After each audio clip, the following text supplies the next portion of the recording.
Hello, and welcome to the Teams video on how to turn in an assignment that your teacher has given to you in Teams. So after you've launched Teams, you're going to click on Teams at the left over here and locate the class in your list for the assignment that you want to complete. Mine is going to be for Culinary Arts 5th Hour. In the General team or tab, when you come over to the actual class, you're going to see various tabs at the top.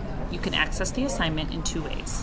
One is in the Conversations tab, which is sort of a running list of all the things that are happening in Teams, or you can click directly on Assignments. I like to click on Assignments because then you're going to see a list of all of the assignments for that class. These red past due notices let me know that I have not turned something in that was assigned. So we will look at the e-learning day assignment Unit 6 review.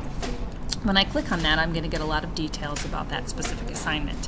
What the due date was, how many points will be assigned in Teams, any additional instructions, reference materials, and then right here is my work. I have one of two options for turning in this assignment. I can either click directly on the worksheet that has been posted, complete the worksheet in Microsoft Word Online, and then turn it in that way.